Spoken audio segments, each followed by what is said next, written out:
Hello everyone, thanks for joining us. Welcome to another EUROCONTROL Aviation StraightTalk Live. Delighted you can be with us. Thanks for coming along. My name's Andrew Charlton, and today I'm delighted to say that I'm talking to Mr. Tony Douglas, the CEO of Etihad Airways. I should note that I do some work for Etihad Airways, so in the interest of full disclosure, I make that point. But I know that Tony has some really broad-ranging views and some really sensible views on a number of topics, and I'm really looking forward to talking to him today. But as ever on Straight Talk, before we do that, I'd like to ask the DG of EUROCONTROL, Mr. Eamonn Brennan, if he'd be so kind as to fill us in with what the market is doing at the moment and how the situation is looking. Eamonn, if you'd be so kind. Good afternoon and welcome to another Aviation Straight Talk live from EUROCONTROL here in Brussels. Today's guests, Tony Douglas, the CEO of Etihad Airlines, and Andrew Charlton. Really looking forward to a good debate on Abu Dhabi, setting it as a hub, the growth of Etihad, the prospects of the Middle East, and of course the various aircraft type that they will be using. So I hope that you enjoyed. But before we go on to that today, let's have a look at how the network has been performing and what the key events in aviation have been over the last week. First of all, as everybody's talking about today, the Ryanair diversion in Belarus to Minsk. As you can imagine, this was very, very topical over the last number of days, and it got serious consideration internationally, but particularly by the European Council. So the result of this is many airlines will not be flying European ones through Belarusian airspace in the coming months, and Belarusian airspace will not be flying in European airspace and to European airports. And in the network manager, we will of course facilitate this. So that's a big political fallout from this incident in quite a short time. So moving on, I've got some good news for you. And the good news is for the last 7 days, we've seen an improvement of about 27%. Now, let's not get too excited. It's from a very, very low base, but we've reached 45% of 2019 figures, which is better than the performance at Christmas or at Easter. And that's a good thing. So I'm very keen to give you some good news for once. Also worth looking at what happens when you lift restrictions. When you lift restrictions and quarantines, you can see here in Greece, straight away, we had a huge increase in capacity. And this was put on by the airlines. And this also happened in Portugal. So if you look at the Portuguese figures, once the quarantine between the UK and Greece was lifted and the restrictions, you got a major, major upsurge. And that's really good. This really shows the need, though, for the EU digital COVID certificate. The big news here this week is they've changed its name. It's not now called a green cert, it's the digital COVID certificate. And basically, it should be rolled out in all states by the 1st of July. And we're encouraging everybody to use this, and we anticipate it will be included in airline apps as well and all kinds of things. Now, how have the airlines done?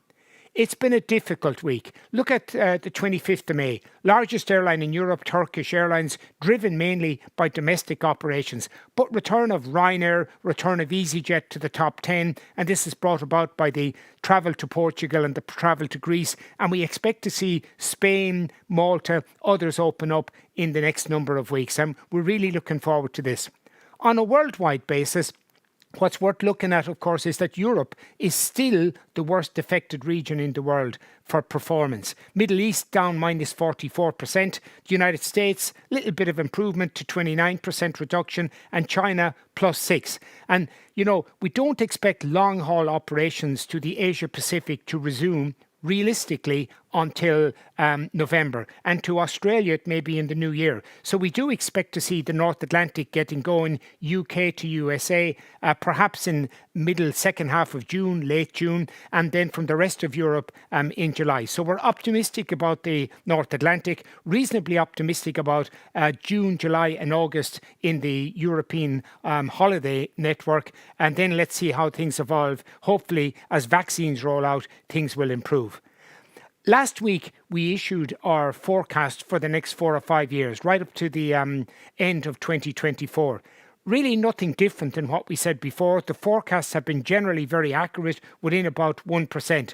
What we're saying, and the essential message is, we don't expect aviation to recover to the 2019 levels until the end of 2024, quarter one 2025. So what we're seeing basically is about 50% in the network of the overall traffic based on 2019 figures for this year. And we think we'll get a reasonable good acceleration and return to growth next year. Really, it depends on the vaccines. And this is dependent on all over the world, Africa, China, Asia Pacific, really important. Now let's have a look at today. Today we host Etihad, really significant carrier based in Abu Dhabi. 17.5 million passengers in 2019, a huge drop to 4.2, 4.3 million passengers in 2020. Like others, like Air France, like KLM, like British Airways, sustained by cargo, up 66%. And of course, they expect to return to profitability by 2023.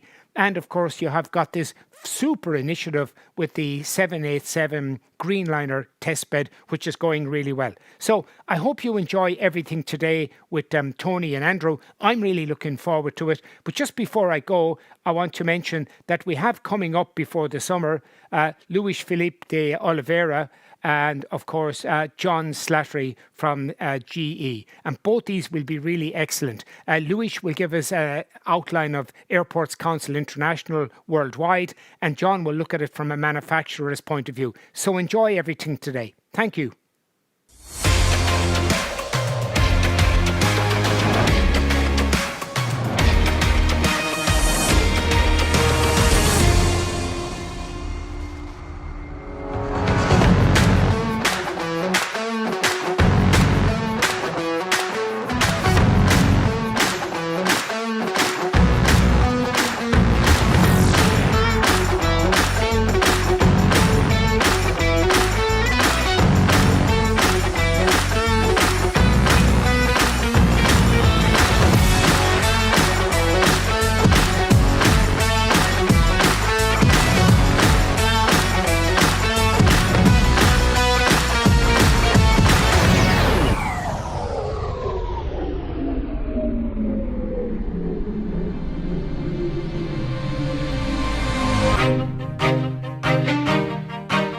The 23rd of March 2020 is when we parked our entire fleet.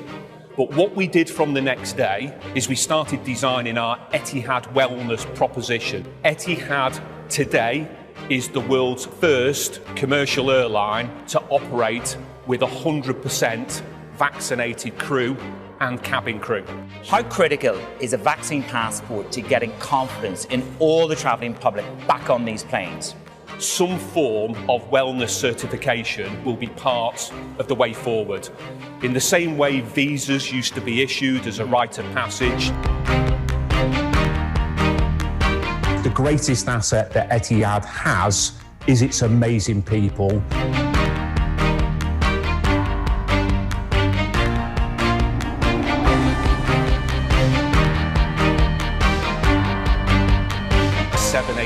Dreamliner. We've got one of the biggest fleets in the world, and going forward, that will be the backbone of the Etihad fleet.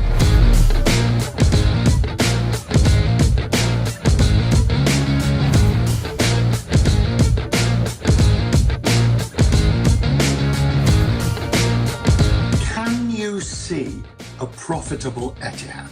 Absolutely yes, Richard. The old cliche, never waste a good crisis.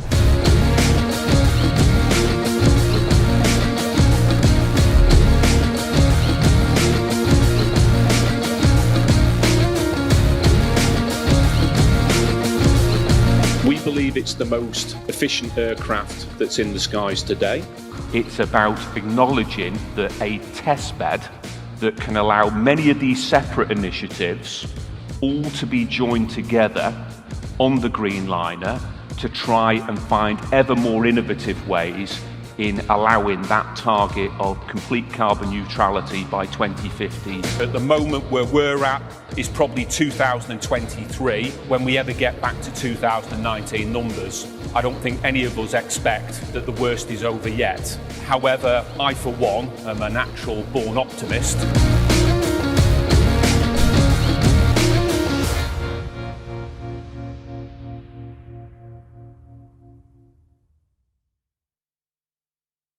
Tony, Welcome to Straight Talk. Thanks very much for your time. Glad you could be here. Andrew, thanks to you, sir, and good day to everybody. So it's been a fairly difficult 18 months or so. How's it going for Etihad? Well, I think everybody's fully aware that this has been the most difficult challenge that commercial aviation has ever been through.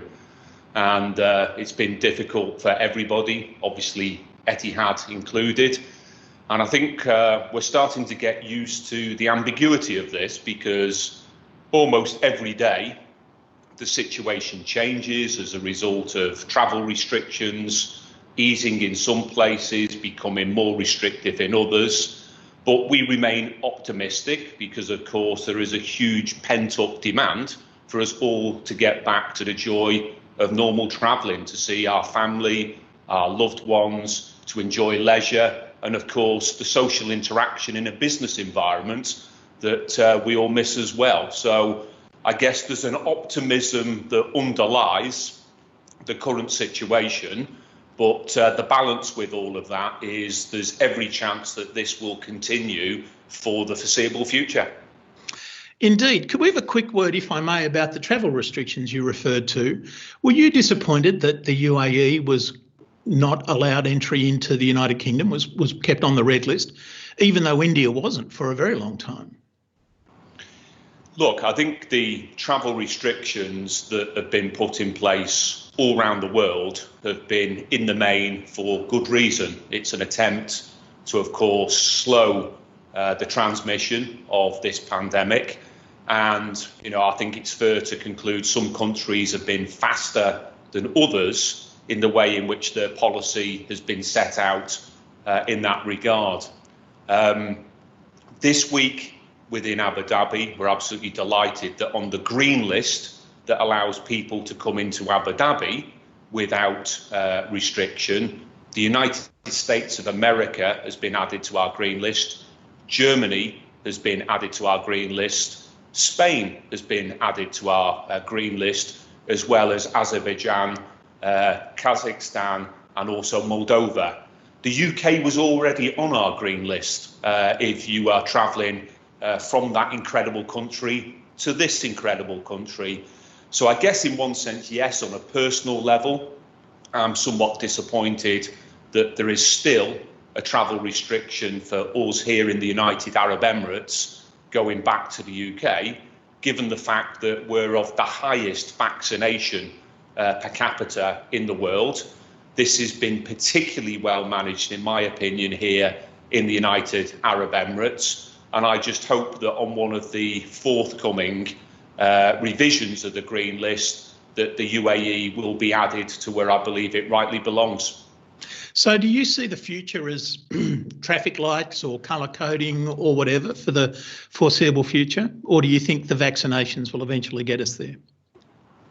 So I think it's a key question, Andrew, in terms of, we study, like I imagine many others, the correlation between vaccine administration curves by country and the corresponding reduction when it comes to COVID positive test curves and, of course, fatality curves. And I think it's categorically proven up to now there is not a flaw in the vaccination strategy per se. And as a consequence, I think it's fair to conclude that if many of the countries maintain the trajectory that they're on with administering vaccines at the moment, if we look 3 to 6 months into the future, we ought to assume that there will be a significant improvement in regard to the risk to public wellness, and therefore logic would suggest that will see green lists as we describe it today being significantly increased.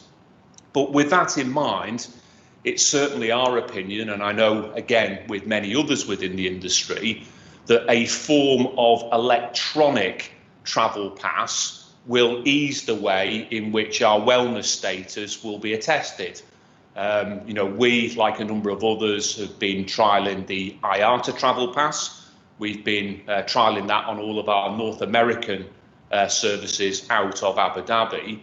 But importantly, Etihad was the first and frankly the only airline still, all the way back since August of last year, to 100% PCR test all guests at point of origin, no matter where it was in the network, and of course here on destination, and obviously back to the network if it's at point of origin.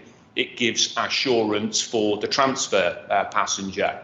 We're the only airline to do it, we still do, and that's given us a huge body of data from which to be able to analyse what the risk on normal commercial travel is. And not surprisingly, I think it's a rather strange analogy to use, but nonetheless, looking at the numbers, here I am in the United Arab Emirates, it's probably 44 degrees outside. Statistically, I think I've got more chance of being struck by lightning 3 times in the run than I have of catching COVID-19 on an Etihad flight. And the reason for that is there's hard controls 72 hours before you board. We have a dedicated wellness product on board. We were the first airline in the world to have 100% vaccinated cabin crew and flight crew. We've eliminated all unnecessary touch points on board. And we've done a cabin refresh where not only have we lifted the presentational standard of our very young and sophisticated fleet of 787 Dreamliners, but what we've also done, like many others, is sanitised them to operating theatre levels. So as a consequence, we can guarantee people's wellness on board. And back to an electronic form of visa, be that a IATA travel pass, be that a European green pass, we're very, very confident that that will become a new norm and the sort of thing that will allow us the ease of passage to travel progressively as this pandemic moves to the next phase later this year. You mentioned there, Tony, that you've been collecting data and you've been collecting that data since August of last year.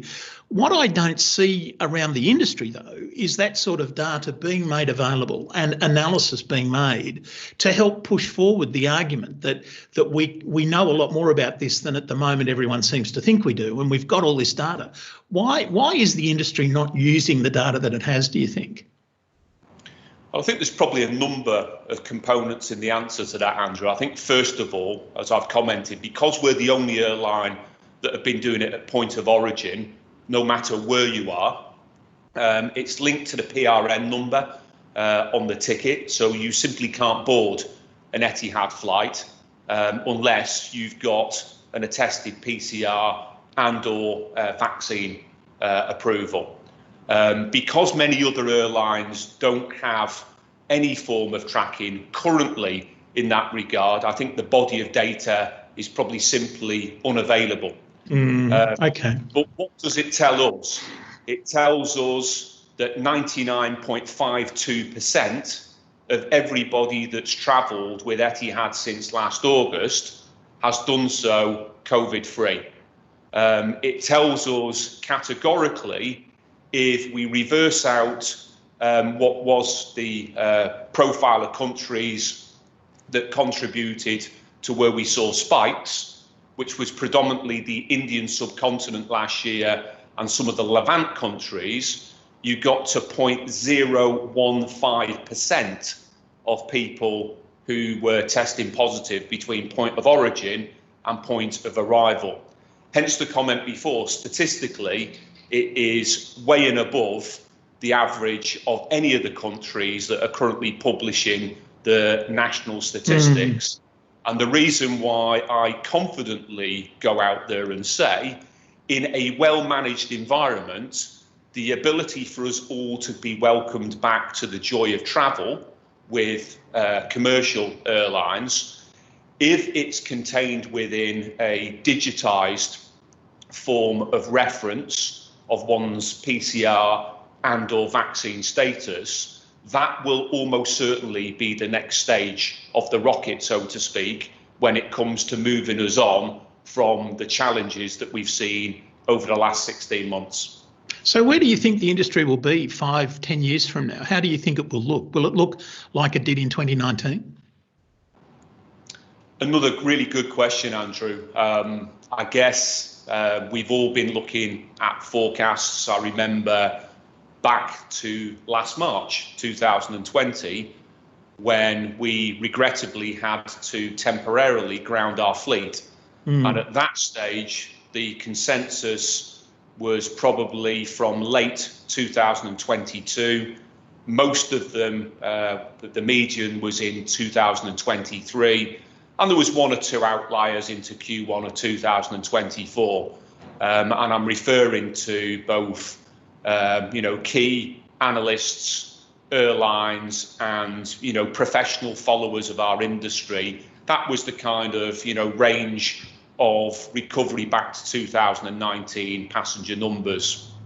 I think where we are today, it's almost moved on a linear basis, probably to the right, with equal, time impact. So if I was responding to this today, stressing the fact all other things remaining equal, we would probably take a sense of late 2023 into 2024 to return back to 2019 numbers. But of course, our crystal ball is no better calibrated than anybody else's. Well, indeed. The future is no better, therefore. And of course, who knows whether there'll be follow-on waves. But all other things remaining equal, we're pretty optimistic that that latent demand from all of us to get back to normality, we'll probably see it in that range. But structurally, do you think the industry will be the same, or will the stresses that we've had in the last 18 months force some sort of change? I mean, you have a fleet of A380s. Do you think they'll fly again, by way of example? Do you see mergers in the industry, things like that? So I think, if one looks far enough ahead, there is a clear correlation between global population, GDP growth, and disposable income, and a desire for commercial air travel. So there are many forecasts still out there that suggest over the course of the next 20 years, it could well double, again, all things remaining equal. We're in quite a unique geographical location here in the UAE because we're 6 flying hours from 80% of the world's population. And a number of those geographies are amongst the fastest growing in terms of demand in regard to, again, Indian subcontinent, obviously the Chinese market and the African market. So there is an underlying confidence that the growth and the demand from those markets will still require to be serviced. But to your point, we've already seen a long list of airlines that sadly have gone into administration or voluntary administration during this pandemic.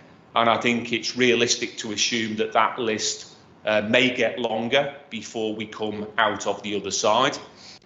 Again, I'm certainly no university professor, but I'm sure many academics would look at things that stimulate a seismic change to any market normally has the corresponding impact of all the things that you've mentioned in terms of some structural change / reform, policy, government interventions, mergers, reinventions of certain products and services. And I think there's probably going to be a blend of a number of those. However, I guess I come back first and foremost to the fundamentals. The demand from everything we see longer term is still very much there. And whilst if you go back over the 30 years, for example, that I've been involved in aviation, like many people who are on this live stream, you'll see that, the TWAs, the Pan Ams, even the Freddie Lakers, so to speak. There's a long list of brands that no longer exist, but nonetheless, those aircraft are still out there quite often with different tail logos upon them. And that's why I think what we'll see is a short term, by definition, 1 to 3, possibly 1 to 5 year recalibration as a result of this, because it's created such a seismic impact on the balance sheets, in particular, of airlines. But there's no reason why we ought not to remain confident over the medium term. So let me try to put that in some other context then. I'm interested that you say we expect a lot of these things to grow back.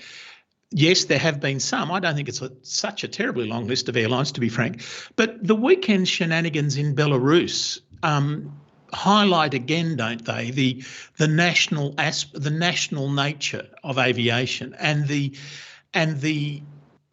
fact that actually ICAO was powerless to do anything. Each state has to act. Do you think that we need structural change at that sort of level? It's obviously it's a complex question with a very specific example. I guess I look at recent history and, I see a kind of irony in what I'm just about to say. So, from the 2017-18 period, there was quite an international challenge, for example, in the context of open skies, certainly from North America with this particular geography, and of course in Europe as well. And here we are, no more than 4 years later, observing some of the biggest government interventions in the history of commercial aviation to quite rightly support national carriers, critical pieces of transport infrastructure, such that the public and the nations in question can make sure that they remain competitive going forward. So I don't criticise the kind of scalable and sizable bailouts for Lufthansa, Air France KLM, for Delta, for United, for American, but it's pot, kettle and black type of situation. Well, indeed. Are you hoping for a bit less stick in the future, or do you think that they will go back to bashing you up for state ownership? Look, I don't like to predict too far into the future, because more often you'll get it wrong than right. So I don't think anything would surprise me or others in that regard. But I guess the point is this. It's not happening purely for hypocritical reasons. It's happening because governments have decided that in the best interest of their economy and their nationals, their citizens, that the right thing to do is to be able to bail out in the short term a situation that will pass in order to maintain both connectivity and competitiveness for the medium term. And I think, we should look at it perhaps in that light. But I go back to your question when you said, would we expect to see more nationalist intervention? I think we've already seen more in the last 9 months than we've seen in the last decade in that regard. Yeah, I think there's no question of that. Let's turn, this is a challenge, there's no disputing it, the coronavirus. But what about sustainability? Do you see that as a more existential threat than the pandemic? I've got a very blunt and simple answer to that, and it's yes. Good. So let's move on. I'd rather if we don't move on and I'm allowed to unpack it, Andrew, because I think actually it's probably the biggest thing out there that is not a short-term adjustment. It's a medium to long-term reality that, in our opinion here at Etihad, there's likely to be more airlines in the fullness of time that will fail as a result of an inability to embrace the reality of what we all have to do and how we collaborate to improve the longer term sustainability of commercial aviation. And with that in mind, I'd like to humbly think that Etihad is a thought leader in this space. We have 2 headline programs in particular. One is the Etihad Greenliner program, which is a separately branded aircraft. It's a flying test bed. It's a 787 Dreamliner.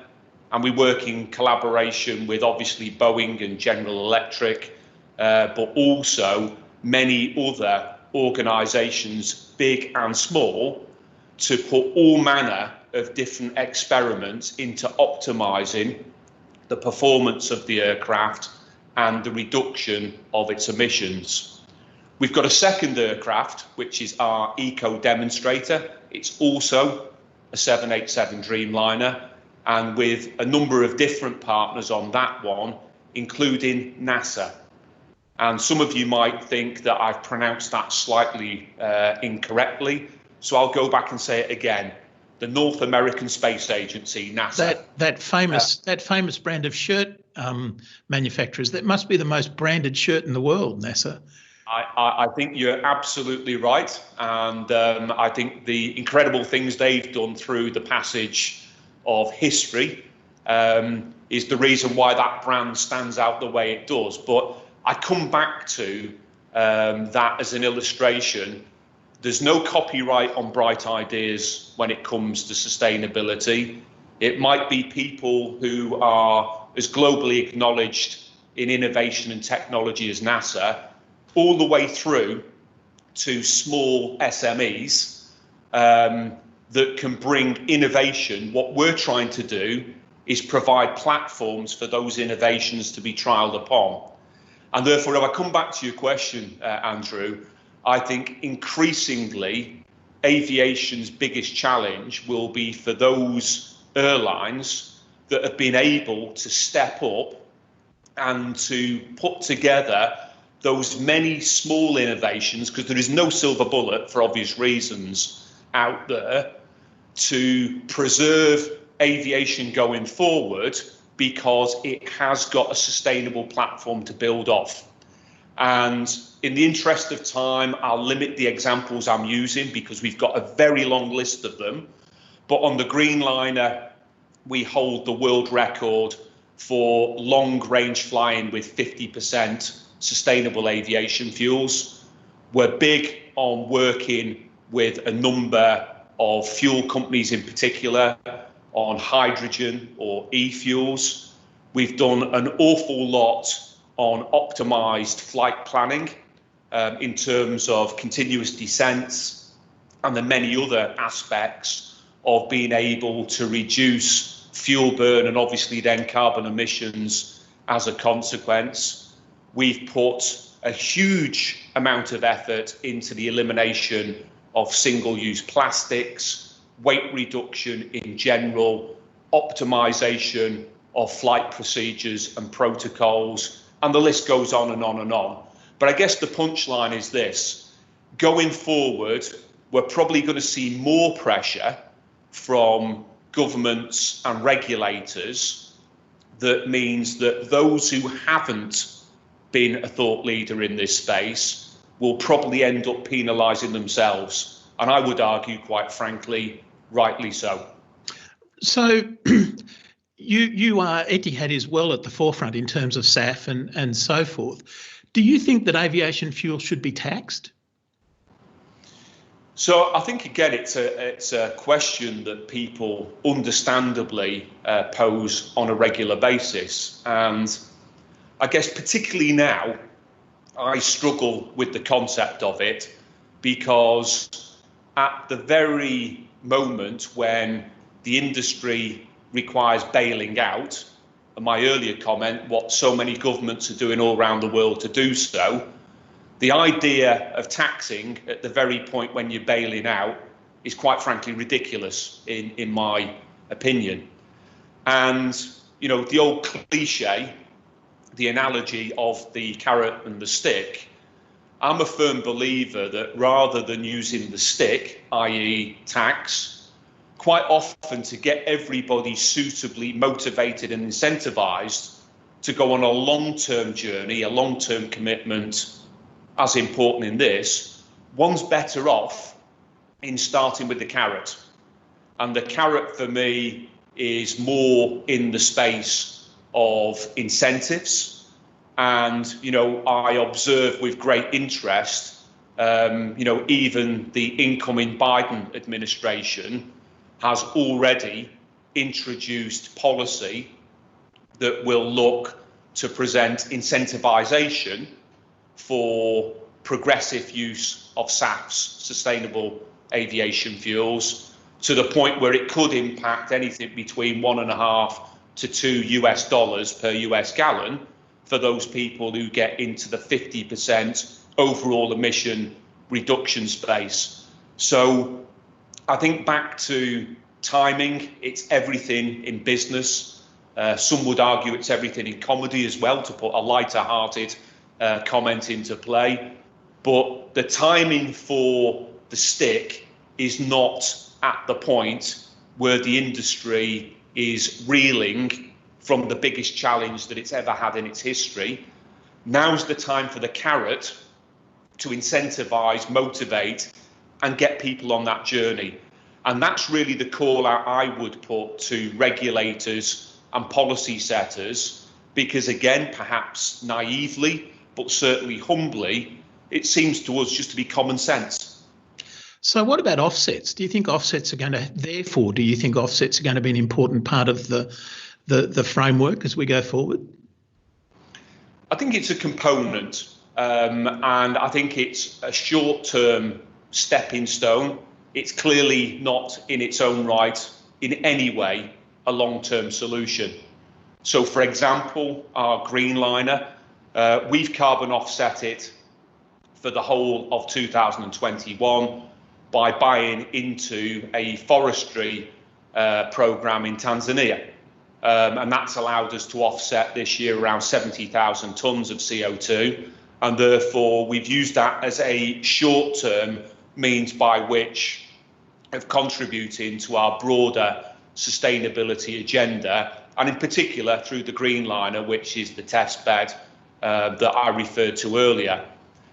It is, however, a stepping stone, as I described, because we're using that in order to give us a complementary and supporting sustainability contribution, whilst the many other things that are the longer term solutions, be it again in hydrogen, e-fuels, improved technology, and the many other things that accumulate to improve performance, give us a means to be able to sustain it within our own control.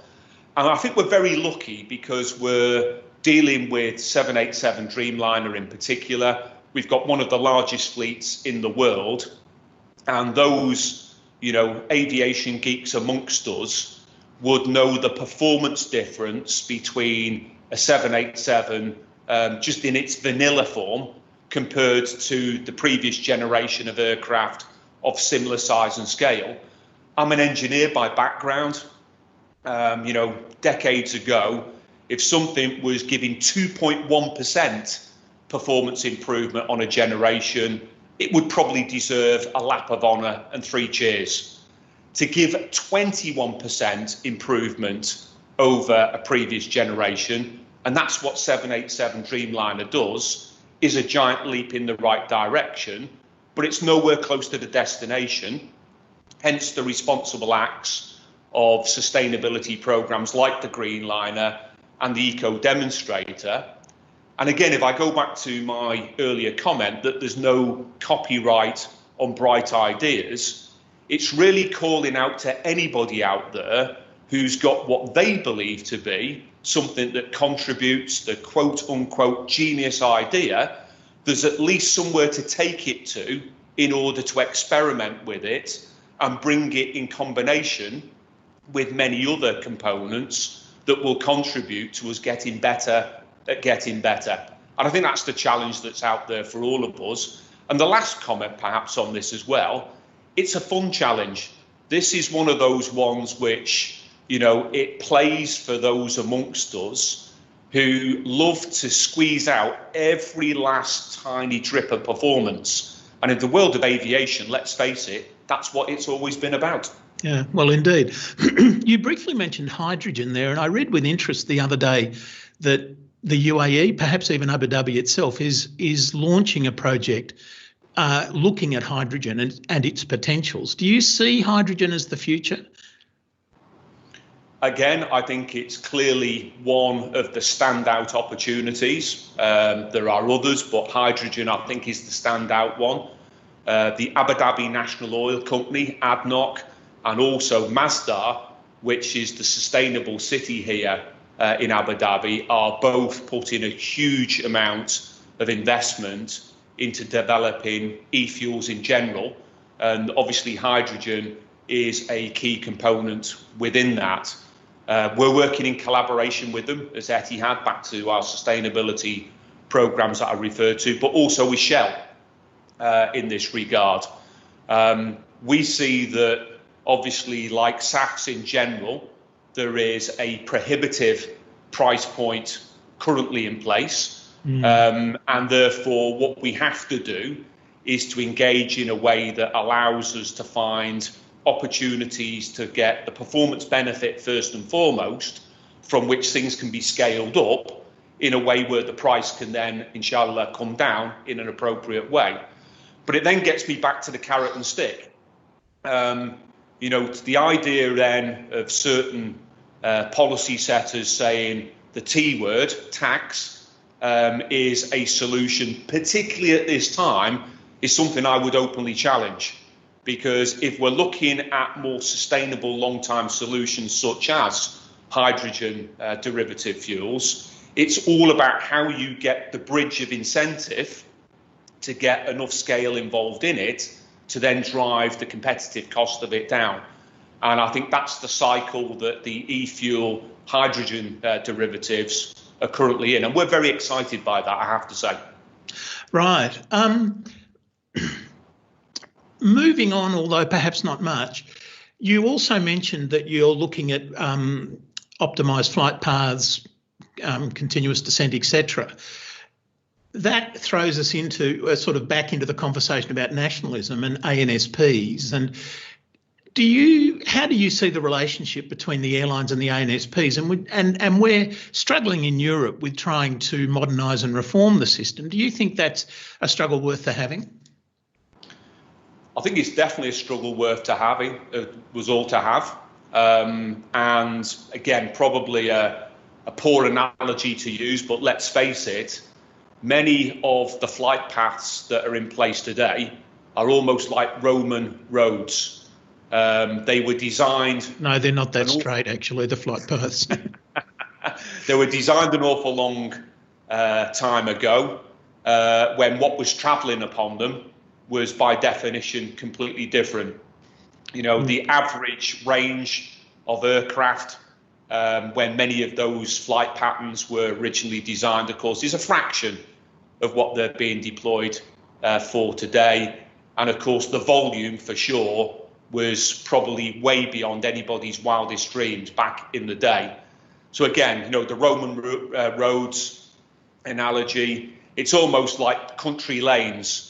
You know, in many mature European countries, they're seldomly in straight lines because of land ownership related boundaries historically that meant that they've got lots of bends and curves, and you all from point A to point B. If it was 100 kilometres, the road itself between A and B might have been 140 because it went left, it went right, it went up, it went down, and so on and so forth. But the point is this. We have, back to our eco demonstrator flights, operated a number of very controlled experiments into Dublin would be a standout case, Amsterdam would be a standout case, and Brussels would be a standout case where we've run these programs in the past. We have, in coordination, obviously, with appropriate control authorities, designed optimum flight paths. And in the process of so doing, we've been able to take 40 minutes out of what would have been the normal route, i.e. the windy country lane. And in particular, as a result of controlled descent, add the time saving and the controlled descent, we've taken up to 7 tons of CO2 out. So I think it categorically proves the size of the prize. And if policy setters and regulators are serious about sustainability, are serious about reducing the environmental effects of carbon, then this is probably one of the biggest opportunities that is in our grasp, but requires so many of us to collaborate, to perhaps separate some of our other differences, and to be able to find a smart solution to this one. So what about then, I note with great interest that you were also the CEO of Heathrow for a while.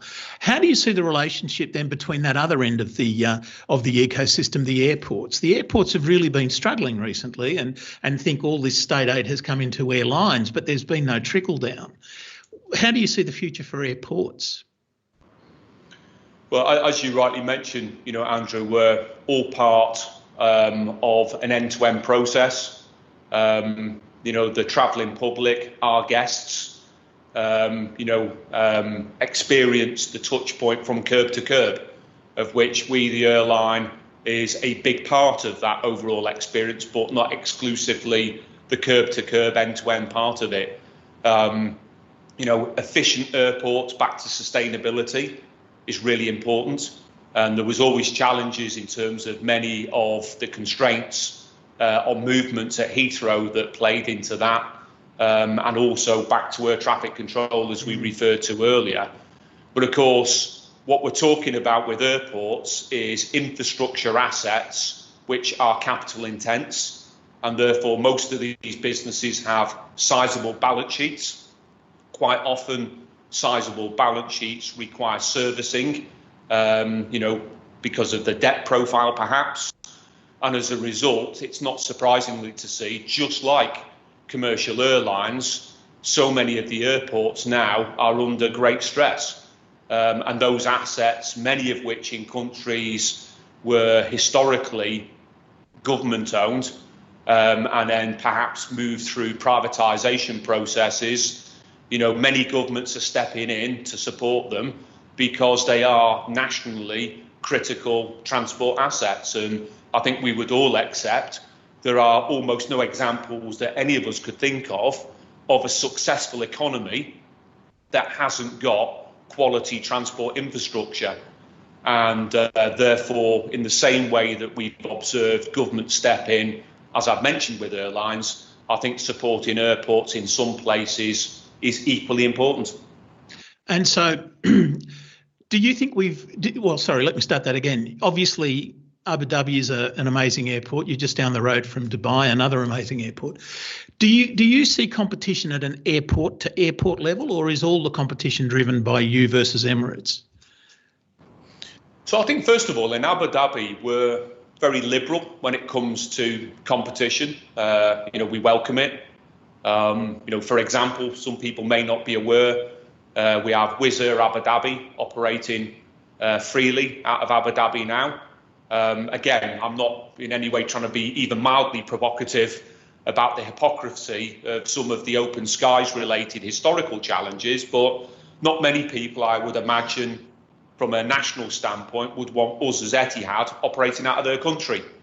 But I think back to the Wizz Air Abu Dhabi one, it's an illustration of an environment that welcomes competition. I also go back to the comment before that we're 6 flying hours to 80% of the world's population, and the potential growth that comes from that as well means that we believe that in this particular geography, we're uniquely placed to play a very important part in that. And the 3 airports here operate, certainly Abu Dhabi International Airport operates independent of the 2 major airports, World Trade Al Maktoum Airport and DXB. They compete against one another in the same way that Etihad does with Emirates. And I think that gives, obviously, the travelling public, the guest, the choice that they deserve, and quite right too. Right. Well, thank you, Tony. We're just about out of time, but my last question is the question I always ask, which is that what do you think EUROCONTROL can do specifically to help European aviation, but also global aviation? I think I acknowledge, and I know many others do as well, you guys do a great job. And you do a great job because you bring a thoughtful, well-informed and independent dialogue into play. And I think, Straight Talk as an example would be something that, we commend, because it allows many different representatives from the industry to have their say and to allow, hopefully, generative conversations and dialogue to flow from it. And, all of these things in a small part contribute over time to opinion. Opinion quite often at some stage translates into policy setters' views. And I go back in particular to sustainability. I hope what you continue to do is allow that dialogue in a generative way to form its way through to policy setters, as already commented. But also in terms of the current pandemic, things like, the freedom for us all to travel again will probably need some form of electronic visa travel pass format. And it will take a period of time to normalise the format of that. And I think, conduits such as what you guys offer and the brilliance of the way in which you present the ability for this dialogue is really important. So that's a long-winded way of saying, well done, guys. I think you're doing a great job. Well, thank you very much. And ladies and gentlemen, I hope you think we are as well. And I certainly hope that you think that we've helped spark the conversation, helped spark the debate. I'd like to thank you again, Tony, for your time today. I'm sure that everyone found that as informative as I did. And I'd like to thank you very much and to remind you that the next couple of straight talks that we have before the summer break coming up. We have Felipe D'Oliveira from ACI, the Airport Council International, and then we have Mr. John Slattery from GE Aviation. So two very good and very important people to speak to. So it only remains for me to once more on your behalf thank Tony and to wish you all a very good day.